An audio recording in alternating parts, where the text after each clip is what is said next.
За этот короткий период было реализовано очень много масштабных проектов. Расскажите, какой из проектов является для вас наиболее значимым?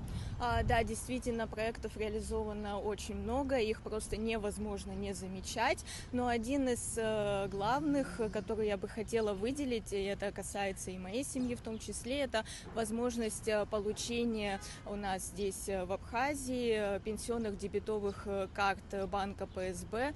Это значительно облегчило жизнь каждого пенсионера в связи с возможностью получения карт здесь. Не нужно выезжать за пределы Республики Абхазия, и это очень положительное решение. «Ласточка», которая начала ездить к нам, очень удобно. За 3 часа можно ровно добраться до Сочи. Туристам очень интересно.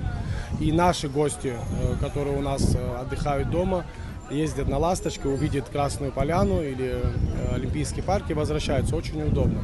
Далее, значит, конечно, развитие восточной части Абхазии. Потому что давно такого никто не видел. Такое количество туристов, такое количество проектов в сельском хозяйстве. Для меня самым важным является проектом, конечно, авиасообщение между Республикой Абхазия и Российской Федерацией. Это действительно большой шаг вперед в будущее развитие нашей страны. Естественно, и железная дорога – это немаловажный фактор.